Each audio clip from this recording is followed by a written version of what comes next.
I'd like to thank you for joining us today as we celebrate Latinx art and comics. Before we begin, I'd like to thank the event sponsors that made it possible to make this week-long event free of charge. Here is a brief welcome from our presenting sponsor, Hyundai. On behalf of Hyundai Motor America, we welcome you to the 2020 Latino Comic Expo. As part of our Hispanic Heritage Celebration, we are thrilled to sponsor this great event. We hope that you enjoy the amazing Latino talent that will be featured. Additional support was provided by San Manuel Band of Mission Indians, the Josephine S. Gumbiner Foundation, the Robert Gumbiner Foundation, the City of Long Beach, and the Arts Council of Long Beach. Your moderator for today is Dr. Theresa Rojas. Dr. Theresa Rojas is a professor of English at Modesto Junior College, creator of Doc T. Rowe Studios, and the founding director of the Latinx Comic Arts Festival, which hosts the ongoing series C2 Creators in Conversation. Doc T. Rowe Studios publishes Calacas, an anthology zine whose forthcoming edition, Calacas #2, Amores, focuses on expressions of love, desire, and obsession, with new work from Jaime Crespo, Richard Santiago II, Lucero Mendoza, Sol Bianca Flores, and more. I'll leave you with Dr. Rojas and the rest of our amazing participants. Please enjoy the program. All right, everyone, welcome to the Comics in the Classroom panel at the Latino Comics Expo Worldwide. Classrooms around the world experience the benefits of studying visual and textual culture together. Comics, one of the best examples of this intersection, offer unlimited opportunities for critical thinking and storytelling. So I'm your moderator, Dr. Theresa Rojas, professor of English at Modesto Junior College, where we hosted and I co-directed the 2019 Latino Comics Expo. I use comics extensively in all of my courses, and I'm also the founding director of the Latinx Comic Arts Festival, as mentioned earlier. And I've recently been appointed to the executive board of the Graphic Medicine International Collective, which is super exciting for me. Joining me today are Dr. Christopher Gonzalez, professor at Utah State University, Kathryn Blackmer Reyes, librarian at San Jose State University, and Dr. William Memo Nericcio, professor at San Diego State University. Welcome, everyone. We'll start with brief introductions. Christopher Gonzalez is an associate professor of English and the founding director of the Latinx Cultural Center at Utah State University. He's the author, co-author, and editor of many books, including Real Latinxes, Representation in US Film and TV, which just this week won the International Latino Book Award for Best Nonfiction Multi-Author. Congratulations. Kathryn Blackmer Reyes is a librarian at San Jose State University, where she oversees the US race and ethnic collections in the Africana, Asian American, Chicano, and Native American Studies Center. She's curated programming, exhibits, and collections. Kathryn also hosted the 4th Latino Comics Expo at the San Jose State University King Library and continues to collaborate with LCX founders, artists, and scholars. Welcome, Kathryn. William Memo Nericcio is a Tejanex literature professor from Laredo, Texas, who began his career as a Latin Americanist, focused on 20th century boom novels by Carlos Fuentes, Rosario Castellanos, and Gabriel Garcia Marquez. He earned a BA in English from the University of Texas, Austin, and a PhD in comparative literature from Cornell. Nericcio is the author of Text-Mex, Seductive Hallucinations of the Mexican in America. That's one of my all-time favorite titles, by the way. His latest book, co-authored with Frederick Aldama, is Talking Brown TV, Latinas and Latinos on the Screen. He's the director of SDSU Press and the founding publisher of A Model Comics. Welcome. Thank you. So we are going to jump right in and get started with how each of you came to work as educators and how your career trajectory has extended into working with comics creators and comics works. So let's start with Chris. Yes, thank you. Thanks for having me. So I have an interesting kind of path to this. I was a high school English teacher for about 7 years after I had my bachelor's degree. And during the time I got my bachelor's and then I went to go for my master's degree, there seemed to be an interesting gap in when I was a bachelor's student, an undergrad, you would never see a comics book in any of the English classes that I took. And then when I started my master's program, I had the good fortune of having a professor, the late Dr. Derek Parker Royal, who was really, doing a lot of work in comics and comic scholarship, and he was really interested in Jaime and Gilbert Hernandez in particular, and I had never seen that before. I had never seen an English class and a professor really using comics in the classroom and openly discussing them as if they were literature. That was really transformative for me because I'd always been interested in that format. I'd always been visually oriented. I love visual storytelling and visual narratives, but film I had encountered in English classes. I had not encountered sequential art or comics, and that is what put me on the path toward doing more with this. When I pursued my PhD at Ohio State and I worked with Frederick Aldama, he is another one of these scholars that was kind of at the cutting edge of bringing comics into the classroom and into scholarship. And then as I continued my journey, I started to not only connect to other scholars and get familiar with their work, I started to get to know the actual artists themselves. It was really huge for me the first time I met the Hernandez brothers, and I've developed a relationship with them over time, and other Latinx comics artists. So that's my entry into this world of comics in the classroom. Fabulous. How about Kathryn? Well, I sort of, I came into it as a librarian, primarily being introduced to the Hernandez brothers, right? Love and Rockets being sort of that first collection of materials that I purchased when I was at Sacramento State. But I think as a child and having grown up in Mexico City, sort of, summers, school years in San Francisco, I grew up with all those kind of iconic images that that we see in a lot in Chicano comics, right? The characters, the luchadores, the kind of just the symbols. Of course, even growing up with Betty Boop, or not even Lulu Soda, right? In Mexico. So there is a lot that I sort of just saw culturally.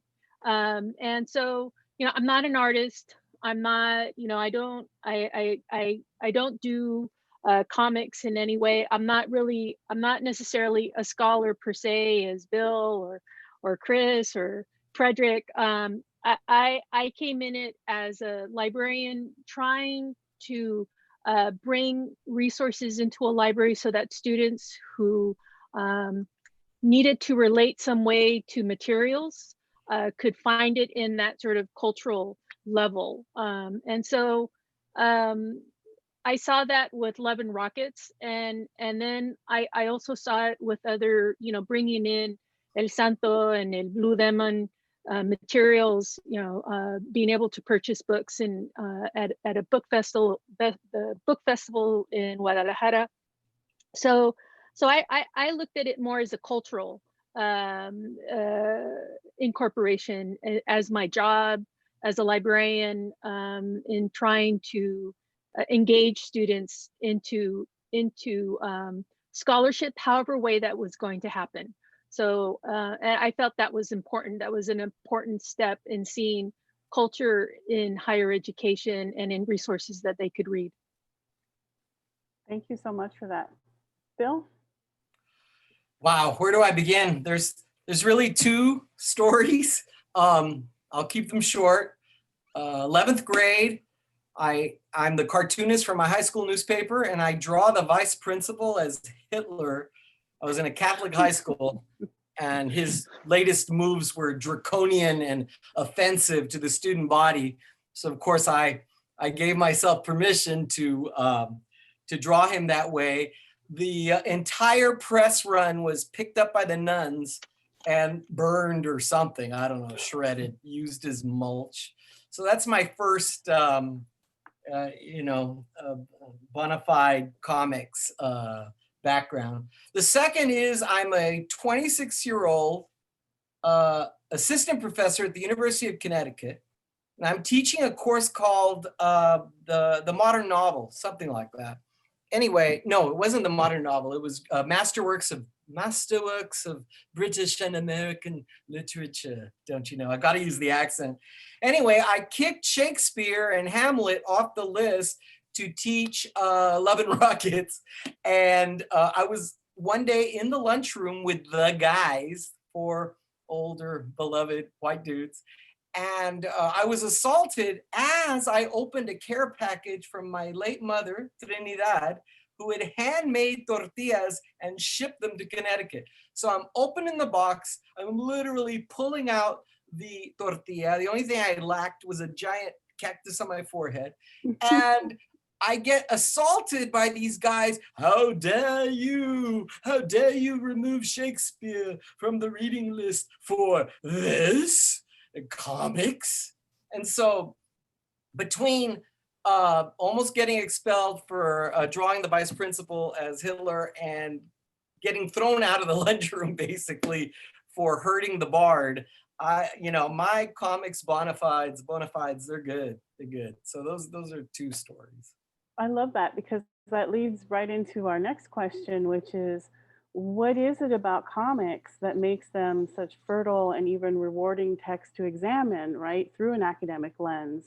So what do you think Latinx comics, in addition to that, add that elevates the possibility for further study? And let's just go right back to Bill.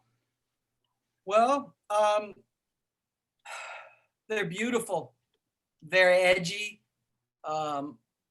In the United States, at least, my generation, you were a juvenile delinquent or something if you read comics. Comics were not good. Comics are not high on the intellectual hierarchy.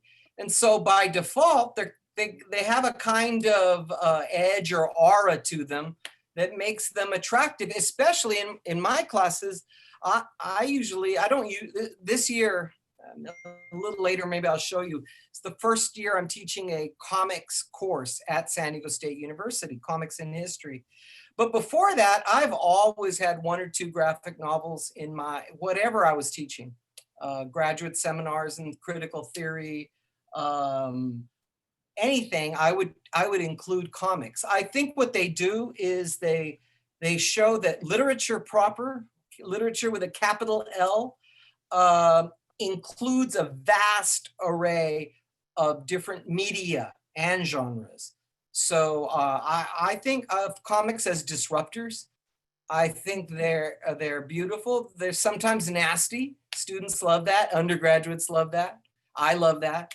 And so I use them as a kind of provocation, a kind of lure to get them to read the Faulkner, right? You can use Bernard Krigstein's Master Race as a segue into any number of texts, not just say Spiegelman's Mouse, but you can use comics in combination with masterworks of English and American literature and actually get students who have never read to be really excited about reading books and finishing them, right? They're used to just getting the PDF gloss on the internets.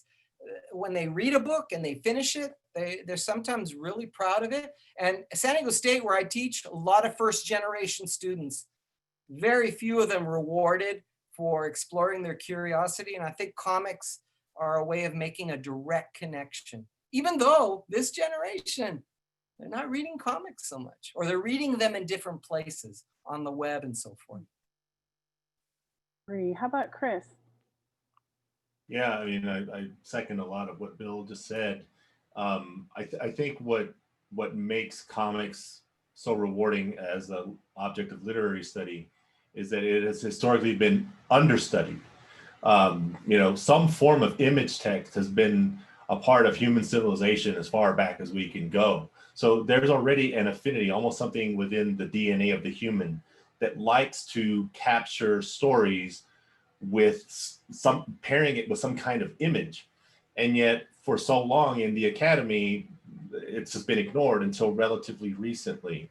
I always say that comics are, so first of all, my scholarly interests lie in how narrative works across media. And what I think comics are able to do is that it reminds us that there are many ways to tell a story, many tools that can be used to tell a story. And those different media of storytelling work differently when we encounter them. So that's why we often hear someone say, well, the book was better than the movie, or this film can't be turned into a book.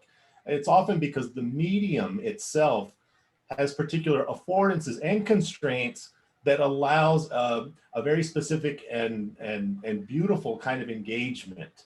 And comics does the same thing. It is I always tell my students, it is a container for storytelling, right? And as Bill had mentioned, these containers can carry different types of stories, different genres, right? But for so long, there's a conflation between genre and, well, comics is just kind of a disposable kind of storytelling. It's not really serious, when instead it is just a vehicle for telling stories, and we can have high storytelling with a kind of depth to it. And we can also have very consumable, almost disposable, entertaining kind of stories that uses the image text form. So that's why it's so interesting to study, because it's understudied and it's a different kind of storytelling. What the Latinx angle brings to it is, well, I mean, many Latino cultures are very visually kind of vibrant too. There's an interesting way of expressing our culture, expressing our stories through the visual medium, it is much easier to kind of break into a kind of storytelling that is almost a DIY comics or zine, which a lot of our Latinx comics artists get their start in, and they thrive there, rather than trying to make a film where you need multi-millions of dollars to tell your story visually, right? So there's an accessibility which allows a greater range for storytelling, which we so desperately need. Like we're like thirsty for Latinx narratives. I would agree, and also add that at my college, what I've noticed is there's a difference between just adding a comic to your curriculum, right? Like, oh, we're going to read a comic, and that's one way of doing it. But when you add a comic, graphic novel, a trade paperback to your reading list, and you really dig into different ways of reading, and you talk about what's happening in the brain and the cognitive changes, and my population at my college has never heard some of those terms. I should say not everyone, but most of my students, and they're over half Latinx.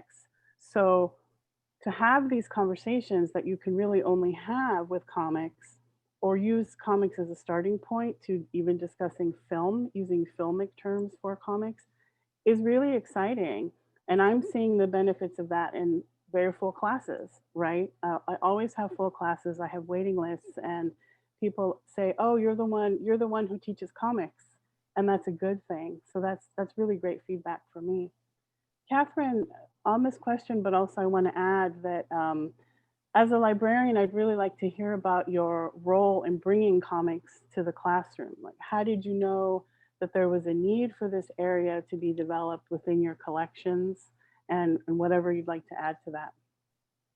Well, I think that's the beautiful part of being a librarian, and in the area that I am a librarian in, is that you have to see areas of study, right? And before even the students see it, to some extent. And so I think, if I had faculty like you guys at San Jose State, I mean, it would be great. I mean, I would love to be working with you guys and purchasing materials and, you know, and creating this area. It is not, I think for me, what I do is I create the study at the university in the library. So I'm hearing you guys, I'm paying attention to what is happening, to the topics, and also understanding, I guess, popular culture, paying attention to those things. I mean, that's my job that I have. I don't just pay attention to whatever lists are given to me by, you know, the bookseller companies and say, here, buy this book. My job is to see where I could see students relating to. So, and I think it's not just the Chicano, the Latino, or African American, or Native American, or Asian American, because I'm covering the range of the ethnic groups when it comes to graphic novels, but I'm also having to look at it as art. So since I do have an art department in the university, and I'm not in charge of art, I see this though as the end to be able to bring ethnic populations, ethnic conversations into a department that is primarily white, that doesn't have a class on graphic novels or comics, or art in the field of looking at graphic materials. So I'm really developing for the student that is seeking. And so that's where it's been so wonderful working with all of you, because I think, you know, bringing you to my campus or being part of it and seeing these events is important in trying to develop the area, that it's not just reading, right? But it's also being able to integrate what you like and what you enjoy into your research, so that you enjoy your research, so that you can get that A in the class, so that you can impress that professor in what you're doing. And I think that's really important in integrating our interests into our study. So a lot of things sort of play in what I do and how I develop and creating that lens.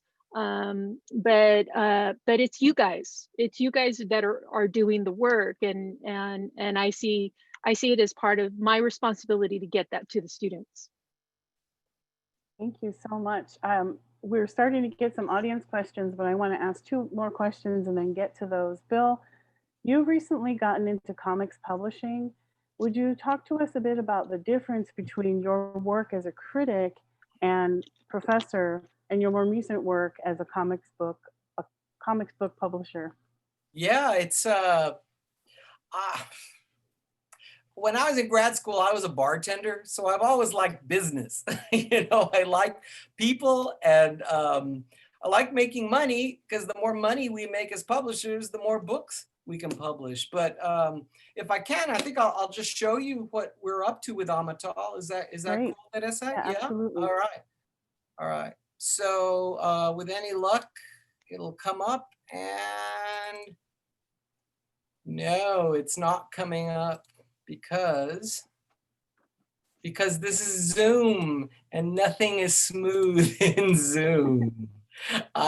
Give me 1 second. So the biggest difference between them, being a publisher and being a professor, is, I mean, as a professor, I'm all about analysis. I'm all about close reading and intellectual discovery and all that. And as a comic book publisher, I'm trying to put into practice what I wrote about as a scholar, which has to do with representation, issues of representation.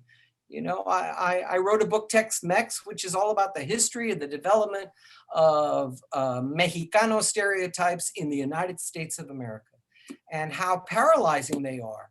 And of course, I'm a pointy-headed intellectual, so I thought my book would make a difference. But no, what do we get? We get the most racist administration in the history of mankind, right? So I sometimes think that Miller and Trump bought Tex-Mex and used it as a kind of diagram for their hate mongering. But let me share the screen now. Here we go. So I started really young. This is from 1996. I designed the cover of a journal, Camera Obscura. I had a piece on Speedy Gonzalez. And from very early in my career, I was trying to publish works on graphic representations of Latino in mass culture. With a model comics, and you can see here that we're showcasing the, oh my God, did the image go away or it's still there? It went away. It went away. Desktop. Yeah, it went away. We were so close. I know. It's just not cooperating, you know. And these wonderful people at MOLA had said that, you know, do you need training work? You know, and you would think that no, I don't need training work. I'm a professor, don't you know? I know what I'm doing, but no, I don't. That's all right. I'm going to switch over to Chris for a second. Cool. If you're able to bring it back, then we'll come back to it. You got it. So, Chris, you're the series editor of World Comics and Graphic Nonfiction for the University of Texas Press. Would you tell us a bit about that, including what exactly you look for to add to the series? Yeah, thanks. So I'm actually co-editor. It won't surprise you to know that I co-edit with Frederick Aldama, who's he's probably lurking here somewhere, I'm sure, in spirit, if not actually here. But he better be here. He better. So several years ago, he and I we had an idea for a book. We were going to put together a collection of essays that was looking at Latinx comics. And because there hadn't been that kind of collected book that looked at, you know, US-based Latinos who were creating comics. And so, you know, we had the idea for the book, and then, you know, it went from there, you know, where will it go? This press, that press. And then, you know, through conversations, we said, why don't we just launch a series? And this can be like the opening salvo in that. And so, and that's what we did. And, you know, University of Texas Press is really, they're doing really great work with like pop culture type stuff. And so that's where our series is housed. And so the purview or the scope of the series is really kind of the world tradition of comics, which we feel that, you know, that superhero comics are great, but they're often overrepresented in our kind of scholarly investigations of them and examinations.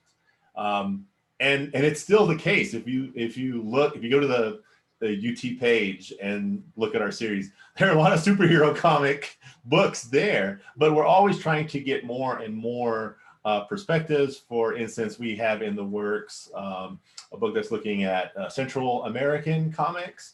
Right, we have a book by Jan Beitens that's looking at the photo novel as a kind of image text. And what I would love to see is I would love to see more work on manga, right?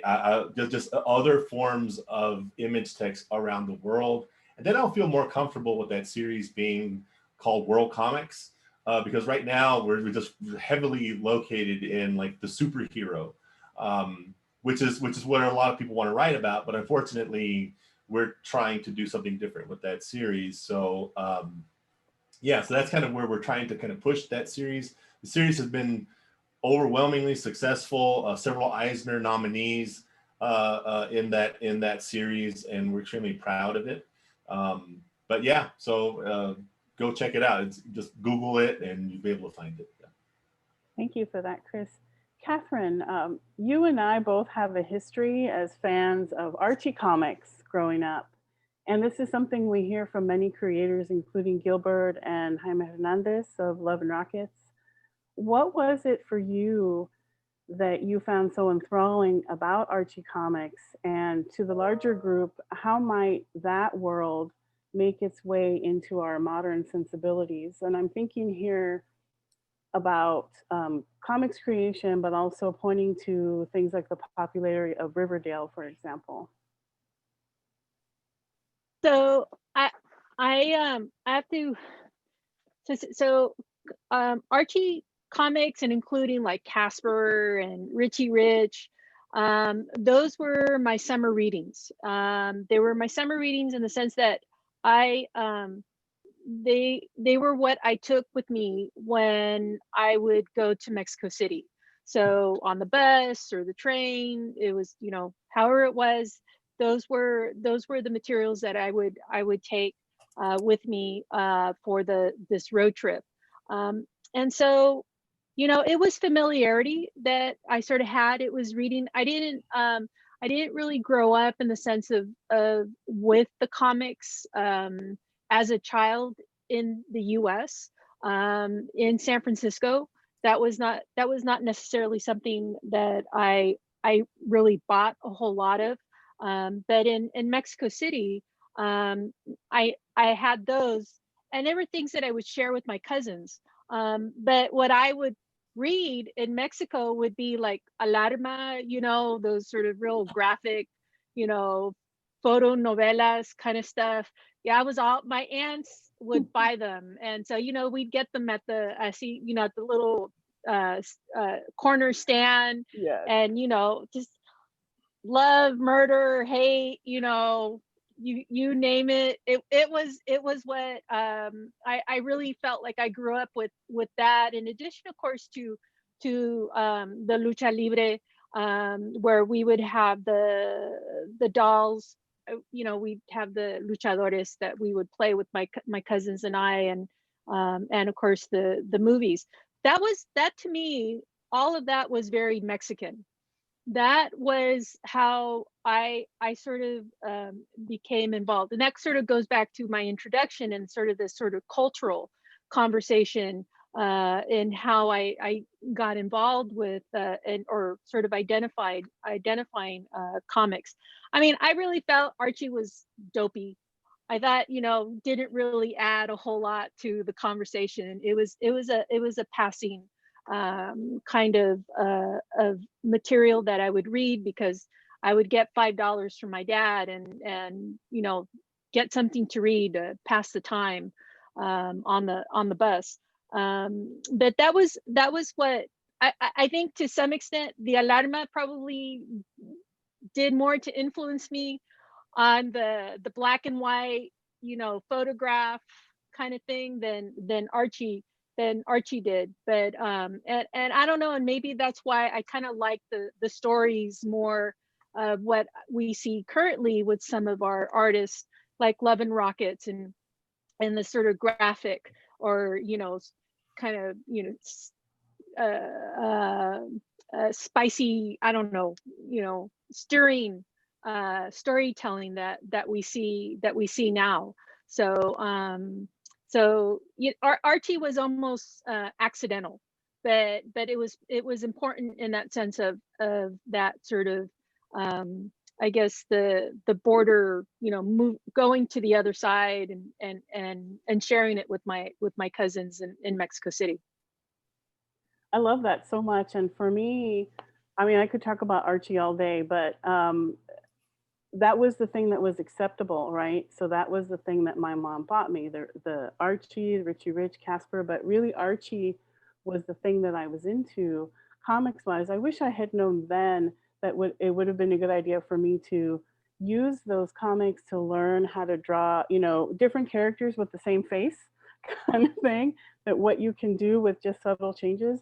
But for me, Archie was also a gateway into those comics that you were talking about, Kathryn, because my parents would take me to Discolandia in San Francisco, which was a record store back in the days when we had records. And they also had these Mexican comics. And so my dad, or whoever had taken me, my dad or my mom, would go off to look at the records. It was usually my dad. And then I would go to look at the comics. scandalo, right? All kinds of the sepia tone scandal. And I was just, oh, she's reading in the corner. I'm like, sure. And that was just fantastic. I really enjoyed that. But I now, as an adult, think of Archie as a subversive gateway into the more, scandalous kind of comics. And they still have a very special place in my heart. And also because if you think about it, they're dealing with very adult themes in Archie comics, but in a very G-rated way. This idea of who is the girlfriend of the day, who is the boyfriend of the day. Well, now we have Josie and the Pussycats coming in, and Archie's like, forget you, I'm all about Josie, and what does that mean? That kind of thing. So I could see having a whole class on, just Archie comics. Christopher, did you want to add anything? Oh, well, I would just say, there's something interesting in something like Archie, right? But like something that I'm using in one of my classes right now, which is focused mostly on comics or the comic world, right? It's a survey of American culture, really, but we're looking at it through comics and how comics has shaped American culture. And what my students are doing now is we're engaging with the tried and true comic strip Peanuts. Right. And it's really interesting because so many of them have said, oh, I didn't really think much of this. I thought this was kind of easy stuff. We started to get into some of the Peanut strips and it's like, whoa, this is really heavy, dark, adult type content. And so I like what you're saying about this kind of like sneaky kind of, it seems safe. It seems like this is innocuous kind of stuff, but no, it's actually really heady, deep, philosophical, human condition type stuff. And readers, like, we intuit that, right? It doesn't matter if the veneer seems playful or childlike. The substance of it is it can really kind of rattle you at your core, right? So we should never be quick to dismiss, oh, it's just an Archie comic, oh, it's just Charlie Brown, it's just Peanuts, because there's something about them that seems to kind of strike deeply within the readers in a way that doesn't seem to kind of like clobber them over the head with it. Awesome. Bill, and I know you have your presentation back on. Yeah, but before I do that, I just want to say, we got to hang Kathryn because it sounds like we have the same taste for the sordid. I like it. You must be a big fan of fotonovelas. What about me, man? Yeah, well, no, of course, Teresa, please. But I'm just meeting Kathryn. We're all friends. I heard sordid and I wanted in. You wanted in. All right. So this is the publishing side. This is Amadal Comics. We showcase not only our work, but works of all kinds of artists. And, here we're ripping off the great work of Jaime Hernandez, as our backsplash. But what we're into with Amadal is we're producing comic books, largely so far by Latino, Latinx artists, writers, and scholars. But they're self-contained Norton critical editions because you get the comic, you get the story, you get interviews, you get background material, you get critical work in each volume, right? So our first volume, SDSU Press, which Amadal Comics is a part of, we've been showcasing Latino artists forever. This is one of our bestsellers, things we don't talk about by Daniel Olivas, but the cover is by Perry Vasquez, an amazing artist who lives here in the San Diego area. This is his Coatlicue updated for the 21st century. This was our first Amadal comic by Claudia Dominguez from Mexico. She lives in Oceanside, California, and she wrote an amazing, disturbing, sad, and provocative graphic novel about her father getting kidnapped in Mexico. This also has been a bestseller for us. More Than Money, a memoir by Claudia Dominguez. We followed that up with an anthology, a critical anthology of interviews and pictures by our friend Frederick Aldama, Latinx comic book storytelling. And the thing about our books is they're full color, like a comic book. Full spreads. And we want our books to be beautiful and dramatic and, over the top. Our latest comic is by a Slavic studies professor from the lower Rio Grande Valley in Texas, Jose Alanis, and this is his Phantom Zone and Other Stories. We just published this about a month ago, 2 months ago. And so this is what we do with a model comics. And, I hope that those of you out there listening and stuff will look us up. I'm trying to provide links in the chats to all these things, but thanks. Great, thanks so much for that, Bill. And I'd like to cover some audience questions. We've got quite a few here now. Starting with Christian Velasquez wants to know, did you ever read Ghost Rider or Spider-Man, and how did that make you feel? So let's start with Chris. Yeah, growing up, Spider-Man was one of my favorite superheroes. He was like the accidental superhero. He wasn't born with his powers, and he gets them when he's basically a teenager. And there were a lot of incarnations of that, whether it was the animated show or it was the comic books. As I got older, I've really been going back to a lot of those Spider-Man comics, and what Steve Ditko was doing. Steve Ditko really, who he was drawing the comic. He really influenced a lot of artists who came behind him. Javier Hernandez talks about him often, right, as just being this really huge influence on his work and his desire to also create comics. There's a very famous issue. It's Amazing Spider-Man number 33 from February '63, I believe, and that's the famous one where Spider-Man is trapped. There's like a huge part of a building that's like literally on top of him. The weight of the world is on him, and he has to get a serum to Aunt May, or Aunt May's gonna die, and the serum is just out of reach, and like water's pouring all over him. And he's got this massive machinery and part of the building on him. He wants to quit. He's like, I'm not good enough, basically. And it's a moment of redemption for Spider-Man, because Uncle Ben died because his inaction, right? Uncle Ben told him, with great power comes great responsibility. He blew him off. Uncle Ben died, right? And so that was like, here's a shot at redemption. Don't give up, right? Are you truly worthy? And in several pages early on in that comic, Ditko is just a master of visual storytelling.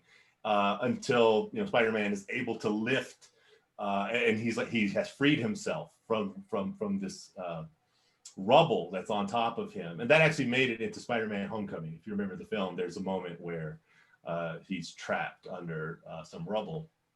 So anyway, Spider-Man is very, very, very influential, I think, and just personally, I like it. In terms of Ghost Rider, I really only had an affinity with Ghost Rider until there was a new Ghost Rider named it's Robbie Reyes. There's Jaime Reyes, who's Blue Beetle, right? There's two Reyeses in two different comics. But so it was really cool, because it was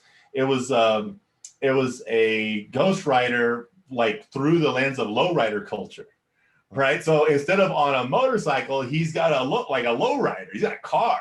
And it was super cool, and it didn't last, right? They canceled it, and that character still exists in other comic books, but he doesn't have his own book right now. So anyway, so those are two yeses. Definitely interested in those. Bill, did you want to add anything? I wasn't a big Ghost Rider fan. I would pick it up, I'd read it. I thought it was some gnarly stuff, but not a huge part of my collection. And Spider-Man, I was a DC guy, so Spider-Man was the only Marvel comic that I really collect. Oh, Fantastic Four also. And Silver Surfer. But I didn't collect them the way I was really into DC Silver Age. I was into Kurt Swan and Murphy Anderson, Neil Adams and Jim Aparo with Batman. I was mostly to that, so not a huge influence, but I would pick it up and read it at Barrera Stop and Shop. I wouldn't buy it. I would read it at the store. La la la. No, just kidding. Kathryn, did you want to add anything? You know, I didn't should I admit my you know, it was just a few years ago that I came to learn who Stan Lee was. All right, a big faux pas. I was like, oh, he must be really famous, you know. So yeah, I didn't really read the comics in that way, and I mean, so I have no experience to be able to speak in the way that Chris has been able to even go into the details of the issue and the volume, and I'm like, no, but yeah. So Sarah Bazan has a great question. First of all, comment. She says, oh my gosh, I remember Alarma with that comic-like font. I practiced my Spanish reading while on the subway in Mexico City one summer, reading these novelas, that pulp 1950s cartoon style drawings. I was not reading material for a young girl. I too was exposed for lots of reading material that was not for a young girl, and films as well. All those Vicente movies, not good for 5 and 6 year olds. So she asks, how do you feel about censoring reading material for your students? How do you guys confront this larger issue of censorship? Let's go back to Kathryn. Yeah, you know, I think this is what makes these comics so wonderful, in that they don't censor themselves in their conversation. And so I think that's what I mean, I guess I'm fortunate that being in a university library, I have full control as to what I purchase, you know, in the collection. And honestly, I don't look at the topic in the sense of what might be risque. I think I think again, I look more for the images. I look more in the sense of, you know, the conversation. I look more for I look at it at a bigger conversation. It's not to say, however, that these things don't disappear. So in a library, right? And they could disappear for good reasons or bad reasons. I had the complete, I guess it was like a 3-volume set of the history of hip hop. And I think that lasted in my collection like 1 week, and then it was gone, never to be seen again. And I've always been devastated about that. But I don't, yeah, I don't look at the materials in that sort of, in that frame.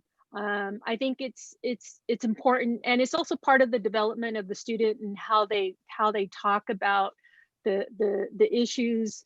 And so I'm hoping that the reader, at least the reader that I'm collecting for, is able to have that critical sense and conversation, and not see these risque conversations as risque, right? But more important dialogue and analysis of what the character is going through, or what even our community is going through, that is being described in the comic itself. How about Chris? Yeah, I have particular comments here. So at my university, Utah State University, we have a high percentage of students who are LDS or Mormon, and as part of their beliefs, they really aren't supposed to encounter or engage in certain things that you know would you know, we would say would maybe rated R, or kind of provocative material. And that provides a significant challenge for the professor, right? Because there are certain reasons you want students to have these kind of dangerous encounters with literature, right? Which are those encounters that are supposed to rattle them, you know, in a way to bear witness to the stories that are being told. Yet you have to open your eyes to it at times. And so it's a particular challenge in that sense, because they have, for religious reasons, they may not be able to read something. So then what do? Well, can you provide an alternative text? Well, it kind of defeats the purpose, right? And so I'm always upfront with my students from day one, even before we meet on the first day, to let them know, particularly if I'm using comics, because, and Kathryn alluded to this, one of the powerful aspects of comics is that there's like no mediation between you and the panel, right? So when you read prose, your mind is imagining to some degree what you're reading, and you have some control of that. You can be, if it's something graphic, you can kind of like skip over it, not really dwell on it. But when you're confronted with an image that's very graphic or explicit, it's there. Like there's nothing that's going to kind of deaden that blow. And so I always tell my students, prepare yourselves, because when you read comics, there's like, once you see it, you cannot unsee it, right? And so it is a particular challenge. I always try to be upfront with my students and tell them, if this is something you cannot do, it's probably not the class you should take, and just be honest. Bill? Yeah, I don't censor anything. In fact, I'll show you, and I promise I won't break it this time. This is the syllabus to my class, right? It's called The Virus Eye at SDSU. Maybe some of my students are out there. I certainly invited them. I hope some of you are out there listening. And I really don't, comics are a graphic medium, and the web pages that I design, I'm just trying to show that to them. I don't, if I worry about censorship, I'll show you my trigger warning, right? Trigger warning. This is a university course in comics. It's gonna have sex. It's gonna have human bodies. Welcome to the university, right? And I put the parental advisory sticker. But no, I mean, we're in this to introduce literature courses have to be a provocation.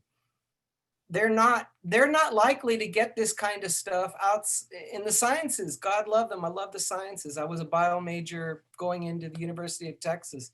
But all too often we're seeing our brothers and sisters in other colleges in the university, and they're kind of towing the corporate line, and someone's got to be the kind of voice for resistance, and I try to do that in my classes. So there's very little, if any, censorship at all.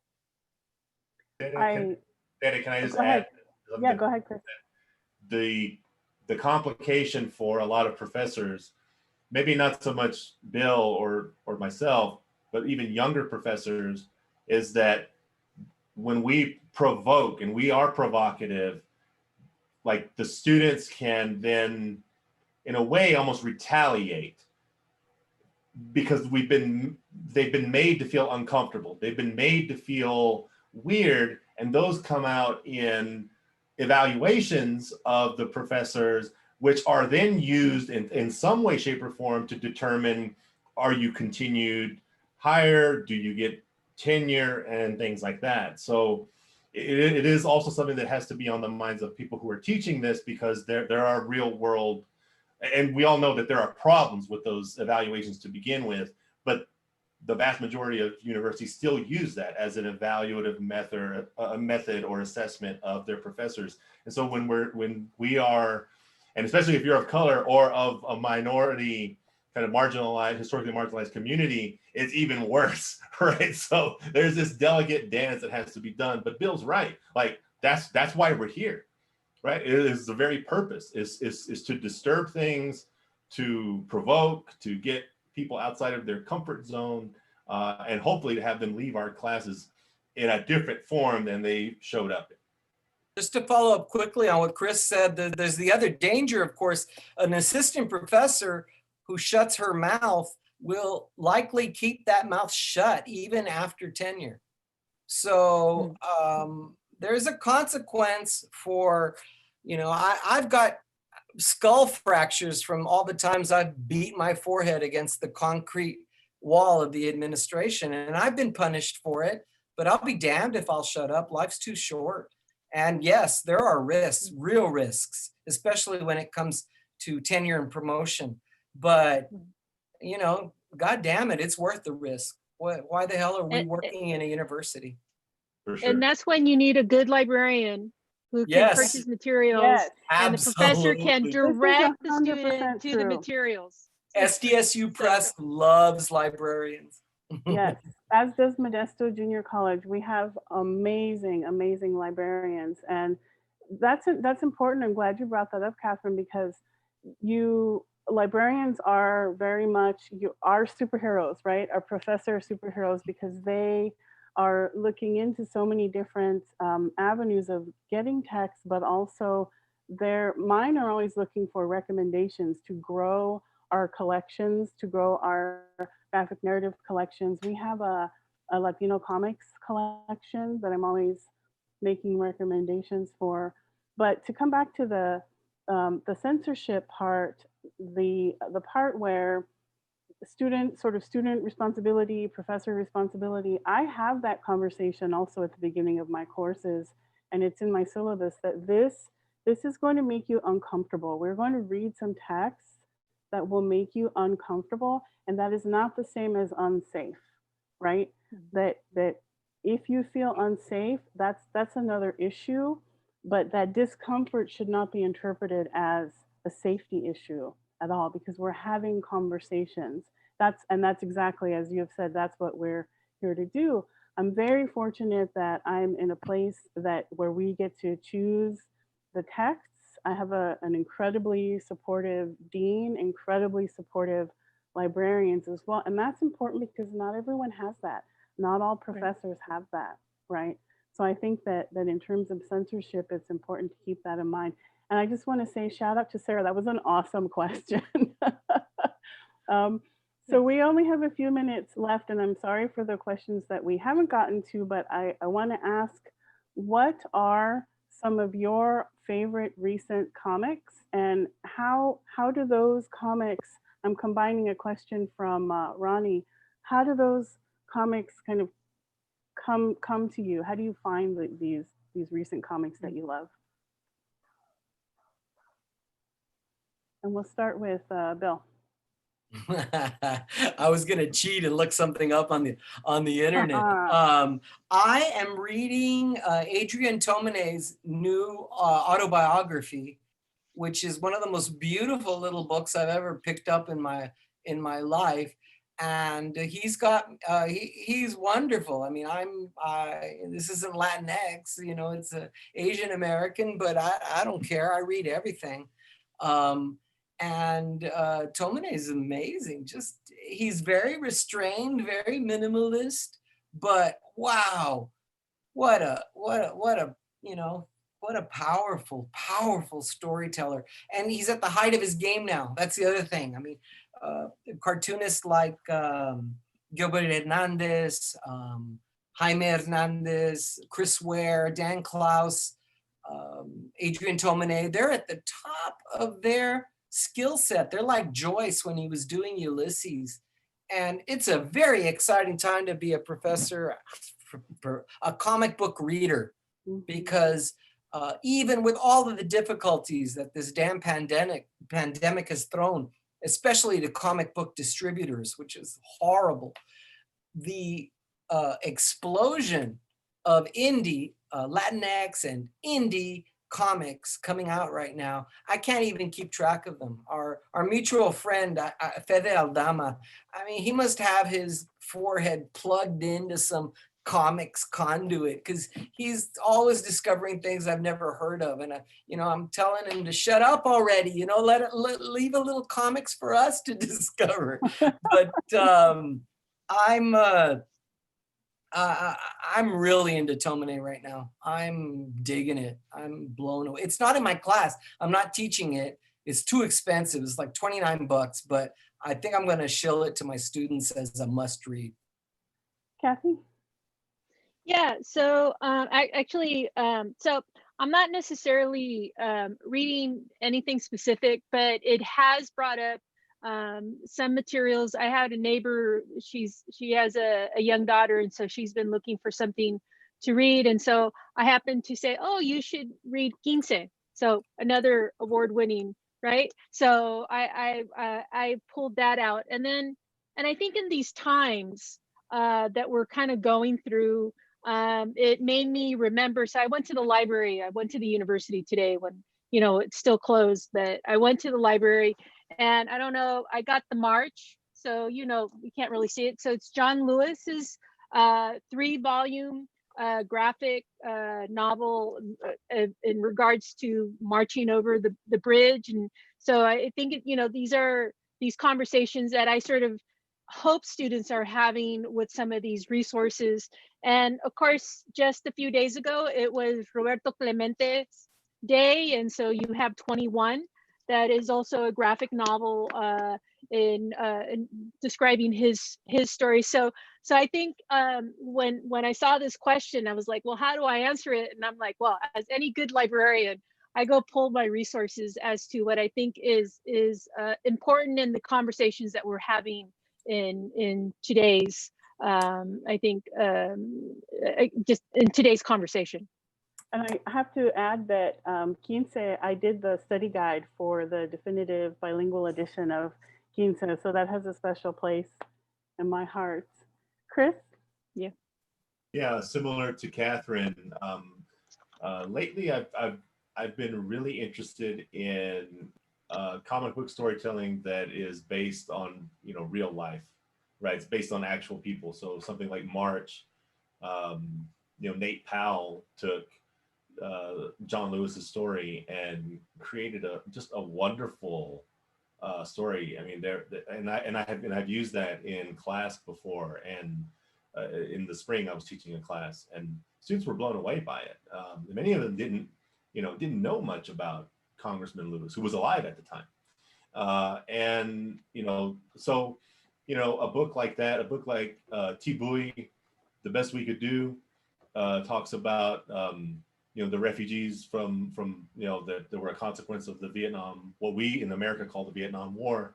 You know, again, another beautiful book, and she's an artist who's doing really interesting, amazing stuff. Wilfred Santiago, of course, with Roberto Clemente, you know, in 21, and then also George Takei had his book.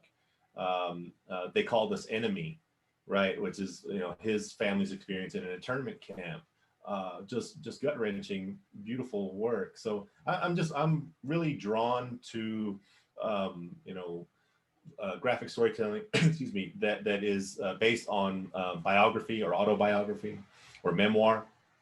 And I guess in addition to that, thanks to my daughters who are like, they're really into manga.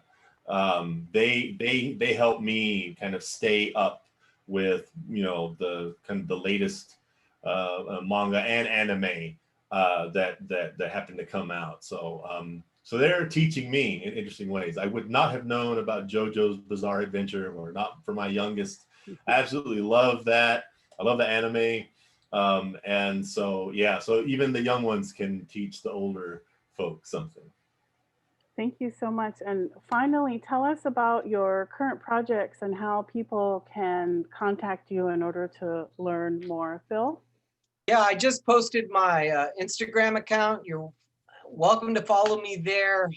Also, you can follow the hashtag Mextasy or TextMex. I have a bunch of ongoing projects, and you know, I'd love to hear what you're reading, and so reach out to me. Great. And for our YouTube audience, that Instagram is william.nericcio. Kathy? Oh, you know, I don't, part of my job has been to do exhibits and programming, and that part of my work has stopped.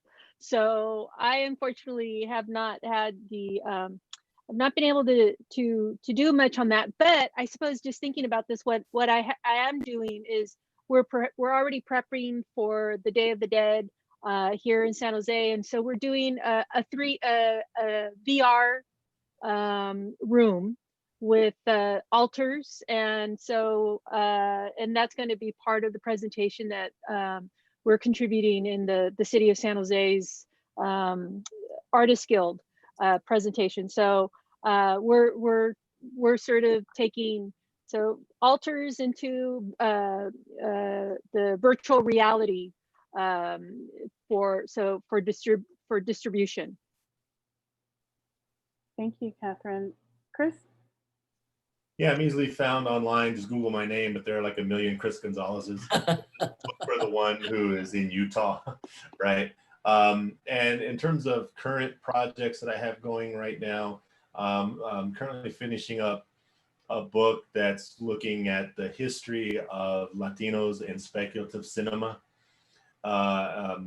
which is like sci-fi, horror, dystopic, post-apocalyptic, you name it. If it's speculative genre, I'm looking at it.